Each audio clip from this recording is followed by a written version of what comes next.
আবার হচ্ছে যে আমার পার্সেল চলে আসছে। এটা হচ্ছে যে সেই পার্সেল যেটা হচ্ছে যে আমার এলগাডো ছিল। আগে একটা পার্সেল অর্ডার করেছিলাম, এলগাডো আসছিলো, বাট বক্স আসছিলো, বক্সের ভিতরে এলগাডো ছিল না, একটা লাইট ছিল। ঠিক আছে, ডেলিভারি বয়কে দিয়েই আমি ভিডিওটা করাচ্ছি। আবার আসছে, যেহেতু পয়সা রিটার্ন চলে আসছিলো, তারপর আবার আমি সেম প্রোডাক্টটি অর্ডার করেছিলাম। এখন এটা আনবক্স করতেছি। এবারে যদি উল্টাপাল্টা কিছু আসে সেটা কথা বলবো নি, ঠিক আছে? আবার এই ভিডিও প্রুফ করে রাখতেছি। আমি একদম সেফলি আনবক্স করবো, চিড়ফাড় করবো নি, ঠিক আছে?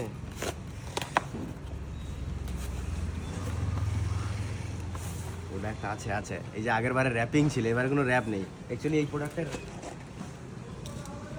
প্রোডাক্টের কোনো র্যাপ হয় না, আগের বারে র্যাপ ছিল, পেপার দিয়ে পুরো র্যাপ ছিল।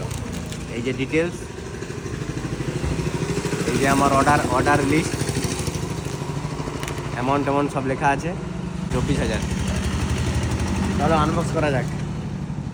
কি ভয় লাগছে সত্যি, আগের বারে এত টাকার প্রোডাক্ট আসছিল, এরকমভাবে আমার সঙ্গে হয়েছিল। দেখা যাক, আই থিঙ্ক এটা তো ভালো হবেই। আছে আছে আছে আছে আছে, প্রোডাক্ট আছে। ও থাকবে, এটা খুশি হলাম, এটা দেখে খুশি হলাম।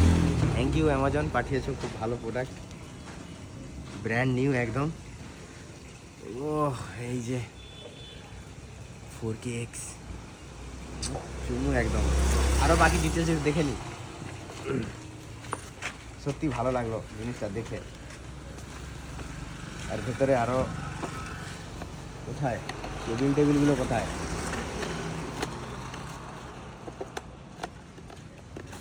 ও আচ্ছা, এইটা তুললে হবে, ভয় লেগেছে বলে কি আর নেই না। একটা type C to type C cable, আর হচ্ছে HDMI কেবিল, কমপ্লিট সব কিছু ঠিক আছে তো? ডিটেলসটা দেখে নেই একটু। আচ্ছা, সিরিয়াল নম্বরটা একটু দেখে নিই। Serial number SNB 533234034। ঠিক আছে, খুবই সুন্দর। এবার চলে কিনা দেখি, যদি না চলে তখন তো আবার প্রবলেম হলে তখন তো আবার রিটার্ন যাবেই, নট ওয়ার্কিং রিটার্ন যাবে তখন। ঠিক আছে, থ্যাংক ইউ।